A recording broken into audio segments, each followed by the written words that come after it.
I'm very excited to be here today with Landon Houle, editor of Yay. Raleigh Review. Am I Raleigh. pronouncing that Raleigh? Yes, of course. No, horrible. Welcome. So let's jump right Yeah, in. my leg is Landon, not tell let up, us, so I'm not going to Macy's, whoops, everyone, just so just you please know. make sure you're all But I'm muted. on a Zoom meeting. Oh, Thank you. And Landon, let's jump right in. Why don't you tell us what you do at the magazine and a bit of the history of the journal? yeah, sure. So right now I'm serving as the editor-in-chief of Raleigh Review, and I say that right now because I've had several different positions on the staff since I started. But I think as the editor-in-chief, one of my primary functions is that I help facilitate communication with everybody on our team. I wrote down some of the places where we're working from, and we have people operating all over the world, and certainly all over the country. We've got, of course, I'm in South Carolina, and then we have North Carolina, Pennsylvania, Massachusetts, Oregon, Washington, Nebraska, Indiana, Tennessee, Virginia, Minnesota, France, Iowa, Arkansas, and South Dakota, and the list goes on. So we have people working from a lot of different places. And so, as you can imagine, the communication is very important that we all stay in touch with each other. And so I think that's one of my most important roles with Raleigh Review is to make sure that everyone is able to communicate, that we all stay up to date, because it can be a challenge working from all these different places. Many of us have never had the opportunity to meet each other, and so it really helps if you have someone who kind of helps that communication, helps foster that, um, and make sure everyone is in conversation with each other. Um, so one way that I sort of do that is I send updates about kind of all the news that's going on with our staff. We have updates about contributors and things that they're doing. And so those updates go out twice a month, and that kind of keeps everybody updated. And we're all kind of on the same page. We have sort of a smaller production team that works on the layout of the journal and that sort of thing.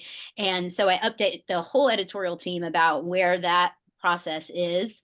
And so that happens twice a month. I also write the introductory notes for each of the issues. So I kind of set the tone and maybe say something a little bit about us, kind of what we're working on, what we're thinking about, and something about the issue. Um, I also help develop the production calendar. So when I say production calendar, that really starts with our genre editors selecting the pieces, the fiction and poetry pieces, and then that goes through an initial round of copy editing, and then eventually that gets into a layout and design. We have an illustrator who illustrates some of those pieces for us. So there's a whole process on how that publication happens. And so I developed that calendar for us and help make sure that we meet those deadlines. Of course, that's very important. For most of us, this is not our only responsibility, probably for none of us. And so a lot of times that takes some negotiation with those deadlines. Sometimes we have to focus on something else. And so we need to kind of manage that a little bit. And so I'm kind of the central hub to make sure that we're meeting a calendar in that way. Um, I also help make decisions about bringing on new team members, and I often help them kind of learn what they need to do to participate in the team. And I think I'm sort of like an early audience for some of the design choices and things like that. So those are kind of my main roles right now. Um, as far as the history of Raleigh Review, we have been around since 2010. So we've had a long and good life so far. Initially, Rob Green started the journal in 2010 as a poetry journal. And quickly others joined in and incorporated flash fiction, and that's when Raleigh Review sort of came to be in the way that we know it. The first issue was published in December of 2010, and then I came on as a fiction reader. So that's kind of part of our history. Okay, great. And just a reminder, please mute yourselves, guys. We're getting some feedback. And also, any questions at all that you have, just go ahead and type them into the chat and I will work them into the conversation. So that's great. That all sounds like a lot of work. Yeah, yes. Yeah, and it's a lot of work by a large team. We have a lot of people, and we sort of have that principle of many hands makes light work. We all sort of have our roles and our things that we do and that we enjoy doing. And it's amazing to kind of see that come together. Like I said, we're all working from different parts of the country and sometimes the world. And it's sort of amazing that it's able to kind of come together in one issue that arrives in your mailbox. When that happens, it's so exciting, and you're like, wow, it's really a symbol of teamwork. Um, Mhm. and when you bring in the contributors to that, it really becomes something special. So it's really neat to be a part of it. Yeah, that's great. It sounds like a lot to coordinate. So do you meet once a month or do you meet once a week? And what are those editorial meetings like? Yeah. So actually, we usually communicate by email. We usually have email meetings. We all have very different schedules and very different responsibilities. So we have had Zoom meetings and things like that in the past. And we've had workshops and things like that too, where we've been in the same room together, some of us. But it really seems to work best, that email communication, because that allows for the different schedules and things like that. So we have some very complex email threads. That have many replies. And so that's really what we rely on most. And of course, most of us are writers. And so we're pretty good at communicating, and we're pretty clear and careful about that communication. And so that's really how we communicate mostly. Sure. And can we just cover brass tacks for a minute? So you publish flash fiction, poetry, fiction, nonfiction, and how many times a year and only print, or do you publish online as well? Yeah, so we do twice a year, and we do I think you covered all the genres. We also occasionally do book reviews. And so we have that in our genre as well. And if you go to the website, we actually have like a digital archive. And but we're also very proud that we have that print journal. So those are a couple of ways. We also have we're starting with being available on apps. So we have a motif and protagonist where we're working with them to get some of our pieces up on applications as well. Sure. So can you take us into one of those editorial threads? Obviously, you don't have to reveal too much. Yeah. But I'm curious, like an example of a piece that might have been sort of hotly debated among the editors, and how did it ultimately fall, and what were some of the things that you were all discussing about the work? Yeah, so let me sort of explain how the submission managing works. So we use Submittable to gather our submissions, and we use Submittable because it is the system that most writers are familiar with and comfortable with, and that most writers use. We're finding right now that that makes it most convenient for our contributors. So we're using Submittable to organize submissions. And what happens is when you submit your piece, that piece gets essentially put into a pocket based on its genre. It kind of starts into a different channel. So if you submit poems, that goes into its own channel. If you submit fiction, that goes into its own channel. And our teams are divided by genre. We've got our poetry team and we have our fiction team. And so each of the pieces is read by two or three readers in most cases. What happens is if it's read by two people and it's getting a positive or a maybe, then that moves on to our genre editors. And Leah Poole Osowski is our poetry editor. Jessica Pitchford is our fiction editor, and our assistant fiction editors are Erin Osborne and Chelsea Nye. So if your piece sort of gets some positive feedback from our editorial teams, then it goes to those genre editors, and then they make the final decisions on those pieces. So that's kind of how that works. They have some discussion amongst themselves, and then they essentially put their genre packets together, and then those packets get uploaded to a drive. So as the editor in chief, another one of my responsibilities is to create a Google Drive where we have sort of all of our information. That's kind of where all the content starts coming together. So genre editors upload their pieces to that Google Drive. From there, our initial copy editor takes those pieces and goes through that initial copy editing. And then we start moving toward the layout, and the production team uses that Google Drive to organize everything and sort of stay up to date there. Mhm. Okay, great.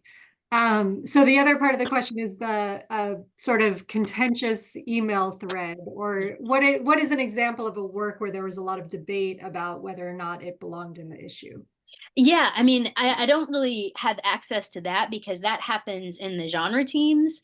So that would be a better question for our genre editors at this point. But what we do by email is we communicate about the actual production of the journal. So if there's any kind of discussion that's happening between the members of the poetry team and the poetry editor, or the fiction team and the fiction editors, by the time it gets to our production, that those debates have been settled. Mm. So that's been sort of filed away, and now we've decided on the pieces to be included, and from that point, we're moving toward putting it in the actual journal. Okay, great. And so this is like the million-dollar question, what everybody wants to know. What do you like to see in submissions? What is it that when readers are reading that they're specifically looking for? Yeah, well, it's really interesting because, I've worked with our editors for a long time. So I was thinking about this question and really kind of verbalizing it. I feel like I know what they look for, but I didn't really want to speak over them, or I wanted to get those words from them. So I reached out and I asked them, how would you sort of summarize that? And what they told me was it was very overlapping between poetry and fiction. And so, really, what they're looking for is good skill in language, narrative, and craft. Those are the big things that they're really drawn to when they're looking at those submissions. And when we're talking about poetry, they're really looking for skills in form, of course. So those are kind of the big overlapping sections, looking for that good skill in language, narrative, and craft. And our poetry editor, Leah Osowski, actually said something that I thought was really important, and I thought I would share with you that you might want to hear. She said, "We're looking to be surprised or left with something that lingers." Um, and I was actually talking about this in my classes this morning and thinking about this. My students are working on their revisions, and sort of what does that mean if a reader wants something that lingers? And I think what we're talking about there is something that lasts after you finish reading on the page. So something that sort of keeps you thinking, maybe gets you reflecting on your own experiences, other things that you've read. Um, that sort of surprised feeling, that was a word that came up when we were talking about what they like to see. So I thought that that was very important. And they also really love discovering new writers. Mm. That's a priority at Raleigh Review, to try to find new and emerging voices. I can talk about fiction too. Jessica Pitchford mentioned for fiction that usually just kind of talking about practical things, Yeah, less just than that 18 now, but pages. when I go to this tab here, you're not seeing that, so. Or yeah, Brian, I can can you say show mute this yourself? text. Mhm. Thank you. Go Yeah. ahead. Yeah. So for fiction, thinking about less than 18 pages is usually the ballpark of what they're looking for. One of those considerations is just thinking about space. I mean, we try to be as flexible as possible, but there is a limit to how many pages we can publish in any given issue. And so for fiction, rarely are they going to accept a story more than 18 pages, because usually they can find something there that could be cut when we're thinking about it appearing in a literary magazine. So Jessica said, less than 18 pages is probably ideal. And I would say for both genres, we really want to see those polished pieces. We don't do a lot of content editing. We like to have pieces that are almost ready to get into the journal. And by almost, I mean they maybe have a few copy editing problems, issues that need to be fixed.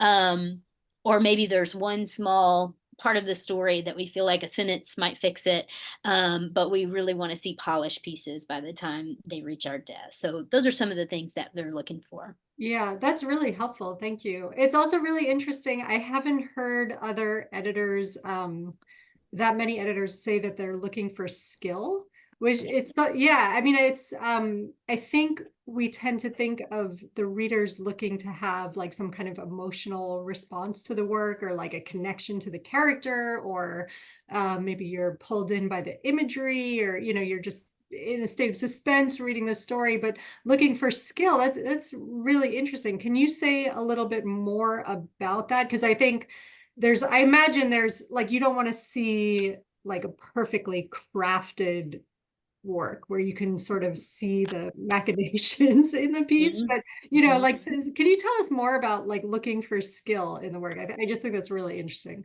Yeah, I think, that idea of connecting with the character, I feel like that's going to come through in what our editors are thinking about with skill and characterization. So if they're reading a work where the writer is demonstrating careful skill, careful thought, careful crafting of that character, those other things that we think about are going to fall into place. So Mm, that imagery is going to draw you in because they're writing it skillfully. So they've really read. We can sort of see that in the work that they've read, that they've studied, that they've read their own piece multiple times. That it feels like something that is crafted, like we said, polished, something that they've thought about more than a couple of times, something that they've looked at and thought about how to create that specific effect. So I think that's what they're talking about with skill, that good polish, that effort toward making it as solid as it can possibly be. And then those other things that I think we all look for, like being emotionally moved, those things happen when you have the mhm. skills. So interesting. Okay, great. And we have a question here. There's one question about readers, but I'm not clear. So if you want to clarify that, you can ask that one again, but I'll go to the other one. I noticed you charge submission fees. Can you talk about that a little bit? Yeah, so part of our submission fee that helps us pay for Submittable. Submittable is not free, and so that helps us sort of pay that cost and kind of keeps us rolling in that way. We are volunteers when possible. We're able to give our team members a small offset for their Wi-Fi, but most of us do this work as volunteers, and it's far more work than that Wi-Fi offset. And so that small fee really helps us continue to organize and manage those submissions. And we have a question here. Can you talk more about the nonfiction? Are you looking for creative nonfiction, like memoir, or do you like to see a little more reporting? Yeah, that's a great question. So, really, we've primarily been focused on poetry and fiction in the past. We do have several different contests that we sponsor. The Loma Lar Poetry Prize is one. The Flash Fiction Prize is one, and this is where the nonfiction comes in. We have multi-genre Jerry DiGiorno Prize, and this prize is really unique in that we've I remember us talking about this and talking about bringing it into fruition. We wanted to create a contest that would represent our friend Jerry, and that would be something different than what we saw was being offered by other magazines. And so we thought it would be interesting, unique. It would give writers a different opportunity if they could submit a contest entry that involved more than one genre. So some of the options you can do: two poems and a visual art piece, or two poems and a work of flash nonfiction, a poem, a visual art, and a flash nonfiction. So you can combine those in different ways and create that multi-genre submission. So in that case, we're looking for that creative nonfiction. So not so much reporting, more like memoir writing, writing from personal experience, and creating art through that personal experience. So in that case, that's more of what we're looking for. As far as nonfiction submissions, we haven't taken those as much as the poetry and fiction in the past, but that's probably what we would be more willing to look at, would be things that are more like creative nonfiction, that writing a Mm. personal experience, memoir, narrative, that type. And do you have any favoring of work that has a regional focus? Is that part of the magazine, or does the magazine not necessarily have any connection to to place? Yeah, that's a great question. And we get that one a lot because of our name, Raleigh Review. But the name really reflects where the journal started in Raleigh, and it's less about any sort of regional focus. So I would say we don't have a regional focus, that it's always, again, back to that skill idea, that we're looking for that work that's demonstrating that those careful writing skills, not that's set in any particular place or anything like that. Sure. Okay. And we have two questions going back to the readers. I guess you mentioned sometimes there are two readers, sometimes there are three, but I imagine the process is the same regardless of the amount of readers, the first eyes on the work. Yes. So, sort of how that works, like on our fiction team, for example, they work in groups of two in pairs. And so they read the same piece. And so if you submitted your story, for example, that would be read by two members of our fiction staff, and they would read that piece and then offer their thoughts and say yes, no, maybe, and depending sort of on what if you get a green light or a red light, then that would be bumped to our genre editor, and then they would give it a look and to see what they thought about it. Of course, two yeses from that initial round, that's a strong suggestion that we really like this story, and so the editor is going to look at that most favorably. So that's kind of how that process works. And the other question, I think this is something that a lot of people are concerned with, is the age range of readers and editors. I think when people hear about the initial readers at a lit mag, we tend to think they're on the younger side, and it makes some older writers nervous that their work is not going to be, understood or appreciated. So if you could talk a little bit about the age, and also like any kind of training that the readers have. Like this is, we're looking for work that speaks to our particular identity in our magazine. So what kind of like training do you give to readers? And who are they? Are they volunteer from everywhere, or do you seek them out? Yeah, that's a really interesting question. So, really, how that works is when we need new readers, sometimes we reach out to our own communities. So sometimes it can be people that we went to school with, maybe people we work with now, people we know from conferences, something like that. Are you looking to read? Because we could use some help reading submissions. Sometimes it happens like that. We have also kind of put out calls for new readers. So it kind of just depends on where we're at, and sort of if we know of someone who might be a good fit. So that's sort of how our readers come about. As far as ages, that's really interesting. I never really thought about the ages of our readers, but thinking about it now, they span a wide number of years. We have young readers, and we have some older readers. And I think maybe even more importantly than age, we have readers who are coming from lots of different experiences. And so I think that makes our reading teams, really receptive to lots of different kinds of pieces. That's why I think it can be hard to really summarize what exactly a reading team is looking for, because we're all so different. And so that part that Leah mentioned about something that lingers, something that surprises us, I think that's very important, because that sort of transcends age and that sort of thing, because we're all coming from these different places. When we bring a reader on, a lot of times it kind of depends on where we're at and things like that, but I or the genre editors, or both of us kind of working together, will kind of talk to them about the process and how that's going to work, and the genre editors will communicate about sort of what they're looking for. But I know that the genre editors also take a look at the commentary that comes through on those submissions. So when the readers have reviewed a piece and they're writing their comments, they will look at that and make sure that that's sort of in line with what they're thinking that would be best for the journal. So that's how that kind of works. Interesting. Okay, great. And what is the acceptance rate for submissions? Acceptance rate. I actually don't have that right in front of me. That's a good question. Let me see. I'm gonna have to look into that. Well, while you look into that, because I was just thinking, like, it's so interesting how involved your readers are in the process, and it's like pretty high stakes for readers. It sounds like they have serious editorial roles at the magazine. They're not just, like, they're going to read this as part of a class and then they're going to talk about it with the teacher. You know, it's actually like, it sounds like they have a pretty strong editorial hand at the magazine. Yes, they're the first Mhm. audience. Yeah. And I wouldn't be able to find the acceptance rate quickly, but it's relatively low. I mean, we do get a high volume of submissions, and we're very careful about sort of our selections in that. And so we're very selective. Yeah. Does the magazine's aesthetic change depending on who the readers are, would you say? Or does it tend to have like kind of an overriding vision that surpasses that? Yeah, I think since I've been here, I mean, I've been with the journal since 2014.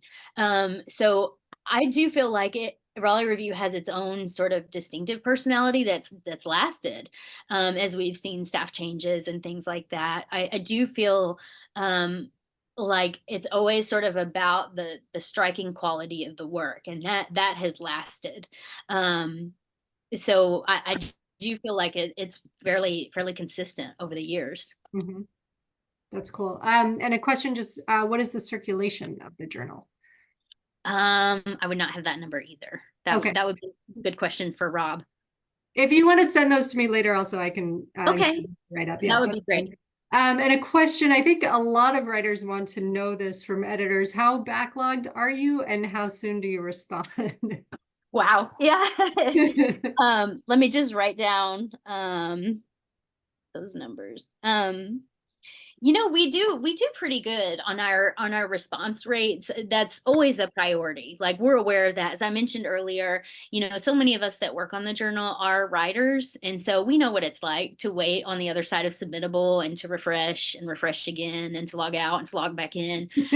We know what that feels like, and so we're aware that when that submission is sitting there, there's someone on the other side waiting. And so we try to be fairly efficient, but you're always trying to balance that with the time that you're giving the pieces. And I think that's important for writers to remember, that as we're waiting for those pieces to get a response, what that means is the staff is looking at pieces carefully. And so that's always a fine balance, but I think we do pretty well with our response rate. And the backlog, we generally try to move through that with our publication of the issues. There's usually not a long backlog back there. That's great. You guys decided to publish statistics of not only your magazine, but other journals and their percentage that is solicited versus published from the submittable queue or the portal or whatever. Can you tell us about why you decided to do that and what that means? Yeah. So our publisher, Rob Green, believes strongly in the idea of not soliciting work more than you need to. And I think this goes back to one of our goals of publishing emerging writers, that's something we really value. And that feels counter to soliciting work from established writers. And so we want to make more room in the journal for those emerging voices, and not have the room in the journal taken up by established writers who may have books and things like that. And so we really want to find those pieces from the queue. And we really believe strongly in that, especially one of the things we're talking about is unfair practices. So I see Rob Green answered some questions on there, so that's great. Thank you, Rob. We work together on these numbers, and Rob is the number person. So that is very important for us. And talking about those solicited pieces, the big word that we like is transparency. So being transparent about where the pieces come from, and thinking about other journals and supporting other journals who are also trying to support emerging writers. That's become an important issue for Raleigh Review. Mm-hmm. If a writer says in their cover letter that this would be their first publication, do you give special consideration to that? And relatedly, how important is the cover letter? How important is the bio? Yeah, that's a great question. I know because I mentioned that I've had several different roles with Raleigh Review, and I was the fiction editor at one time. And so when I would see those submissions come through, I know I would feel like a flash of like, oh, I hope it's good, like be good. Because there's also a special thrill in being the person who gets to send that email. Like, how exciting is that? You get to say, like, congratulations, like, this is an important moment. If you're a published writer, you remember that moment. You remember what it feels like for someone out there that you don't know, that doesn't know you, to finally sort of say, like, yes, we like your work. I mean, it means a lot. And so I think that might be the level of special attention, like that, that there's like a little bit more hope, like, come on, I want it to be good. And so I would say for the bio is, I don't think it's that important. I think it's good to include it. We ask for it, and we use it when we publish the journal. But the editors I know and the readers are very focused on the work itself. So we're very excited when we have an emerging writer, and we get to sort of give a platform to that new voice. Um, Mhm. so that's kind of the joy of that cover letter. I just love imagining editors on the other side reading our submissions and thinking, be good, come on. Yeah. Yes. I mean, that is a really hopeful thing to envision. Yeah, yeah, because like I said, we're all writers, and we remember that. And Mhm. I remember taking my submissions to the post office and all those envelopes, and kind of releasing them from my sweaty arms, and just kind of sending on a hope and a prayer there that somebody would read them carefully and with love and a desire to understand the work. And so that's what you'll meet with the readers at Raleigh Review too. Oh, that's so nice. Can you tell us if you see, like, where do a lot of pieces go wrong? Where you're like, oh, we really thought this was going to be good, and then the ball just got dropped somewhere. I guess maybe it might be easier to talk about fiction or nonfiction, but if you want to talk about poetry as well, like, what are common places where you just want to be able to tell writers, like, guys, Yeah. this is a thing. You're so close, but there's just one thing that, That's maybe a it's great not one thing, but that's a great question. Yeah, with fiction, thinking about fiction, because that's really my background, so it's easier for me to think about that question from that genre.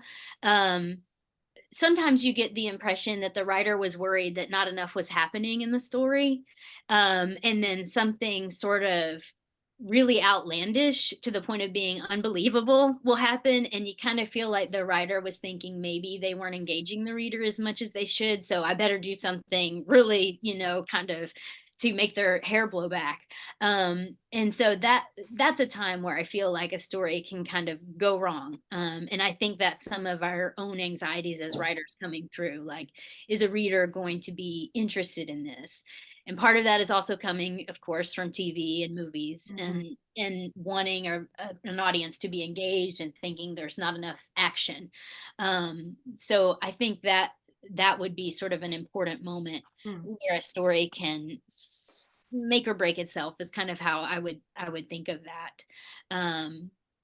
That's kind of the example I can think of with fiction. Of course, if it moves into a realm of implausibility and you mhm, pop that bubble of disbelief for the reader, that's not going to help the story either. So keeping, for me, that's very important, keeping that bubble of disbelief, keeping everything consistent in your story in terms of the point of view, the direction of the plot, those sorts of things, the character.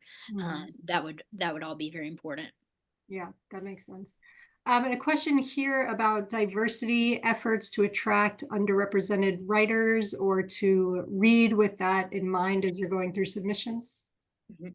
Yeah, I mean, I think we have a lot of statements on our website about the idea of empathy. So, empathy is really important to us at Raleigh Review, and the idea of encouraging empathy across backgrounds, across experiences, helping readers connect with other people.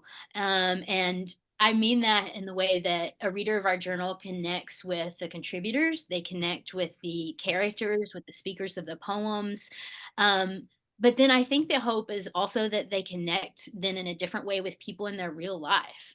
And that's sort of the longevity of something like fiction and poetry, and Raleigh Review as a collection of that, is that we hope that it extends into people's everyday world, that it goes beyond just what happens on the page. So those are kind of some of the ways that we think about diversity, really inspiring that understanding of people from various backgrounds and experiences, and thinking about that through art. Are there specific genres that you are looking for, or conversely, that you are tired of? So maybe like subgenres, or that might be kind of what we're thinking. In terms of the big genres, our big genres are poetry and fiction. And then I mentioned we do some flash. We actually have a flash fiction contest, a flash fiction, and you can do flash nonfiction in the Jerry DiGiorno Prize. So those are kind of the big genres. Most of what we look at with fiction, thinking about subgenres, I would describe as character driven, fiction that's very much focused on a character in a situation. Desire and obstacles to that desire are important. So we're not so much the journal for action stories or things like that. That might be a better fit for something else. We're very much looking for that character driven fiction, attention to language, those sorts of things. Are you open to work that's sort of surreal or speculative, that can play, that is character driven but has elements of sort of other genre influences? Yes, I think definitely the readers will be open to that.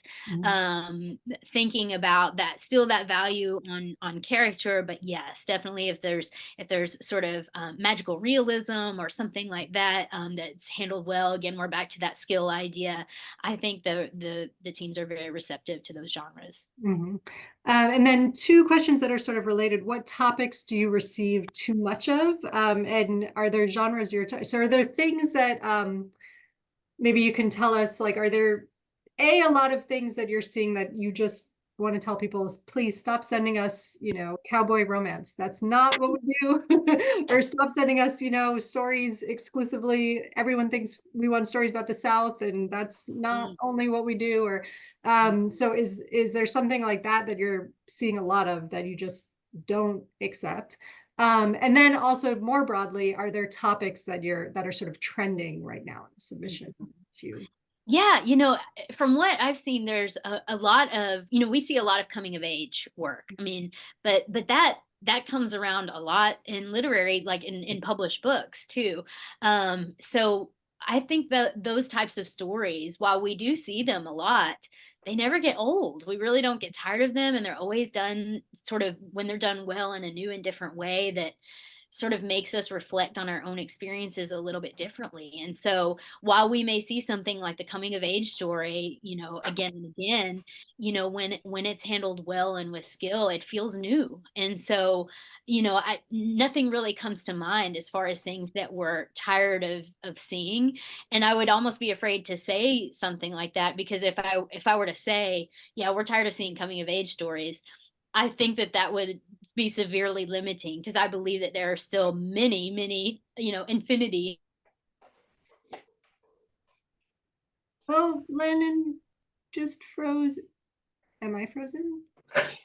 No, I'm not frozen. Landon froze. I'm going to pause recording.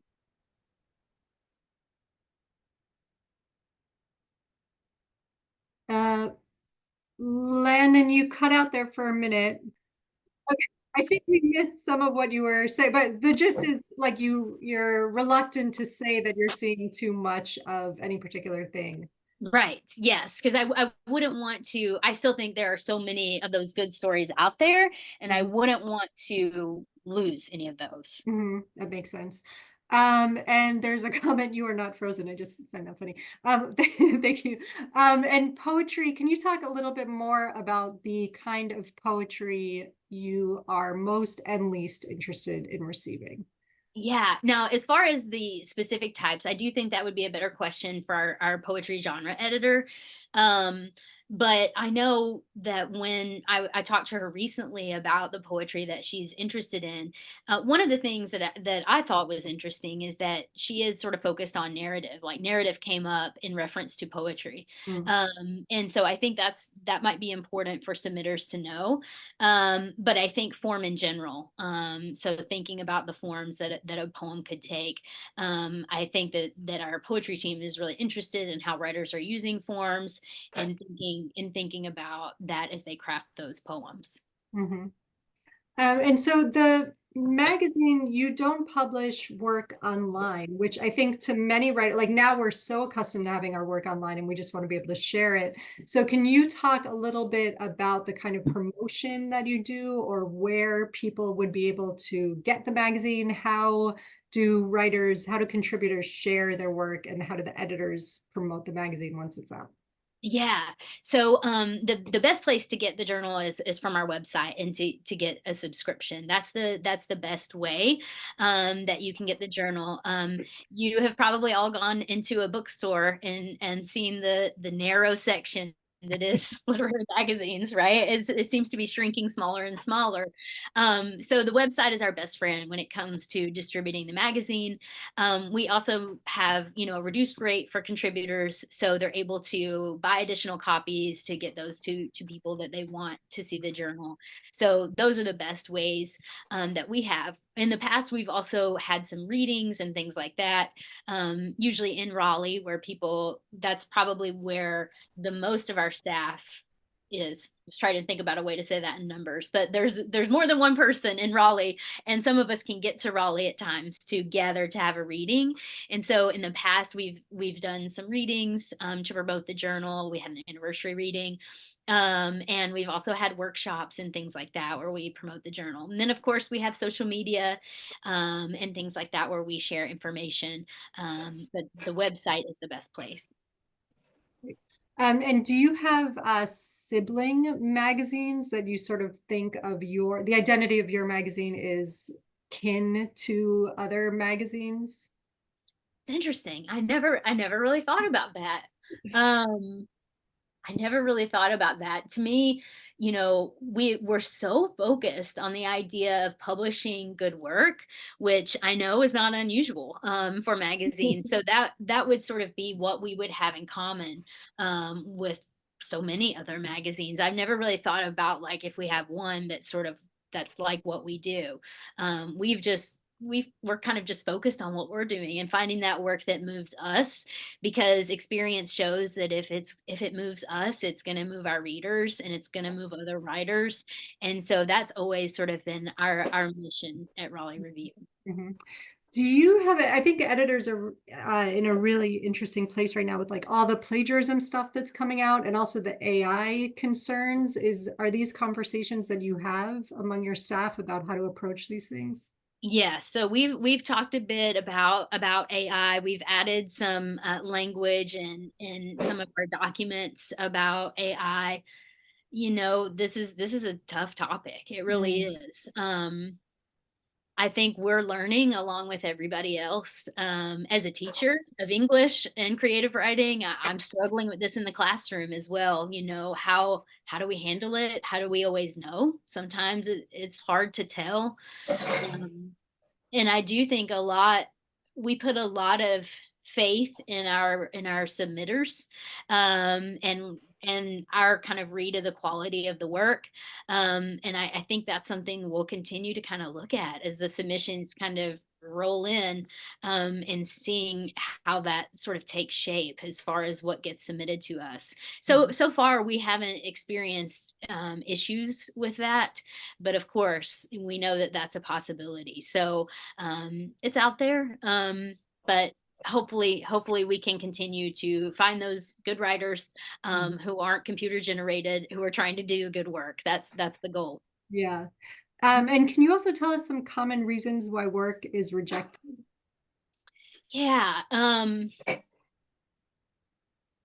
I think one of the most important things that a writer can do when they're trying to submit their work and get that work accepted for publication, one of the most important things a writer can do is spend that time in revision.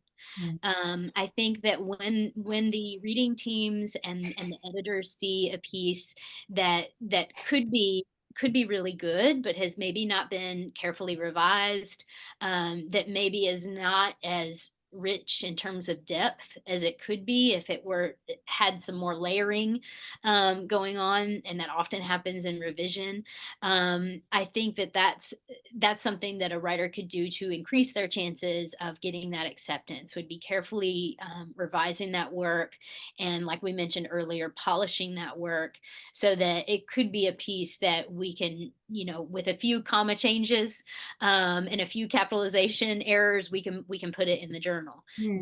That's really what they're looking for. Mhm. Is there any particular advice that you would give to the writers here, the writers listening? They're hearing this interview and they're thinking, this is great. I have a piece. I'm excited about sending it. Any particular piece of advice you would give them before they hit send, like one final pass through, anything to look for, any common mistakes that people make?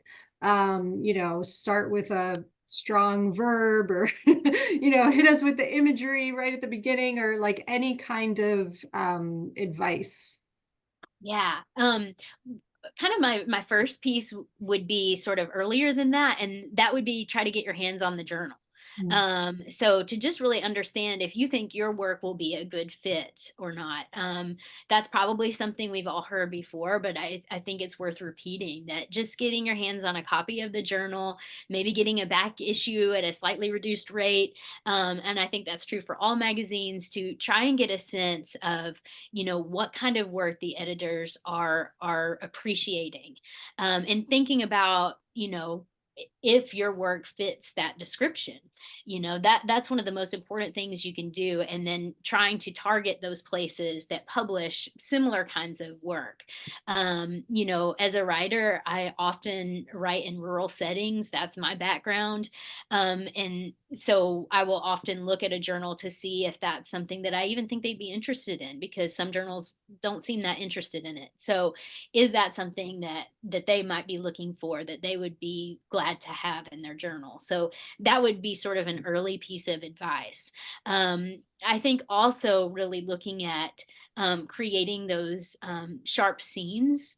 So not a lot of backstory, not a lot of explanation if you're working in poetry. Really creating specific moments, specific scenes, specific characters, really kind of showing us that world rather than telling us. Mhm. Makes sense. Question here about the readers for the contest. Are they the same as the readers for regular submissions? Yeah, so it sort of depends on the contest a bit. So, like for the multi-genre prize, as you can imagine, that is a challenging prize to judge, Mm. and so we sort of have designated readers for those that are people on our team for those different prizes. It's also additional work, so we try to be careful about the workload with Raleigh Review, and we try not to overload any one person any more than is necessary, and that's a constant kind of juggling act. And so sometimes that will be a couple of designated readers, and they're just focused on the contest, where our reading team is working on the regular submissions. So that's kind of how that works. Mhm. And a question here. This is a great question, sort of a deeply existential question. Oh Is goodness. it Okay. best to stay Ready. true? Is it best for a writer to stay true to their own style and form, or to try to fit themselves, their work, into what they perceive the editors want to see? Oh yeah. I would say stay true to what you write. And this kind of goes back to what I was saying about find those journals that will appreciate that person that you are and that writing that you do. So, I think maybe as writers we need to move past this idea of I need to be in the New Yorker and I need to be in this review and that review, to kind of maybe move past that a bit, let that go, and to find those journals that would be interested in that work that is genuine to you. I don't think I would ever advise someone to try to write specifically for a journal when it comes to fiction and poetry. It's slightly different than, like writing a research story about something. But I don't think I would advise anyone to try to write for Raleigh Review. I would hope that there would be something in our journal that they would see that could be a reflection of their own interest, and that we would be a good fit for them. And that's important for the writer to think about, and kind of doing that research and finding those journals that align with what it is that you're doing. You know, it wouldn't make sense for me to submit my work to a journal that's really interested in science fiction. And as much as I'd like to, appear in all sorts of journals, I don't know that I would ever want to write something for a journal. That feels a little bit like writing for a theme or something like that, like writing for a big idea. And I feel that that's a little bit backwards. That you should write what you feel drawn to, what you're interested in, what you're passionate about, what those voices that you sort of hear in your mind that you need to get down. Those are the things that you should follow. And I think when you do that authentically, the publications then come. Mhm. How has being an editor changed your own writing? That's a really interesting question. I've been working with literary magazines since I was in graduate school. I started as a reader and as an editor of Iron Horse Literary Review at Texas Tech, um, and I think, in some ways, it's sort of improved my idea of what happens. It's sort of like looking behind the curtain, right? You get a sense of like, okay, what happens to this piece after I send it in? And that was one of my goals for this interview was maybe to shed some light on what happens, on the other side of that submission once you send it in to Raleigh Review. And I think that's what being involved with literary magazines did for me, that I understood that there were people on that side too, and that they were people who were thoughtfully reading the work. Um, and it made me feel better about it, that I wasn't just sending it out into the void. I mentioned when I first started writing, I took my submissions to the post office, and it did really have that feeling of there was a little bit of loss, right? You have this big stack of things and then it's gone and that's it. And you just wait at the mailbox, hoping for a letter back. um, and so I think it helped to know that somebody would open that envelope, that there would be a person like me on the other side, and hopefully they'd be interested in it. And I know that that's what our reading teams do. That they when they open a piece, meaning on the computer, when they open that window, um, they're really ready to find something great. Like it's fun to find a jewel. I'll often ask, did you find any jewels? And it's fun to find those pieces. And I think being a part of literary magazines has showed me that that's part of what happens behind the scenes. And that's a good feeling as a writer to know that there's people like us on the other side too. That is wonderful because yes, you're totally right. It absolutely feels like you're just sending your work out into the void. You don't know if anybody's reading it. You don't know if it's ever even getting delivered. It's a very kind of strange experience. Yeah. And Yeah. maybe even more so now that we're doing it through Submittable, where you don't have that object and, it's just sort of there. And so I do think that that's a benefit. You get sort of a firsthand look at what a reading audience is interested in. When you see these repeated comments about how, I'm not connected to the character, or I'm sort of lost in the setting, I don't know where things are, you start to get a sense of what matters. Mhm. And I think that can be insightful too. Yeah. So if somebody is hearing this and they want to get involved with the magazine as a reader, how could they find out about opportunities like that? And should they contact you directly if they're interested right now? Yeah, that's a great idea. We of course have contact information on our website, where you can reach out, and depending on the needs at the time, we can see if we have room to add someone to the team. So that's definitely something that we're interested in, and we have people who move on to different things, and so we'll often have sort of a list of people that we can kind of go to. Maybe we don't have room right now, but in the future, we'd like to contact you. And so definitely, yes, reach out. That's great.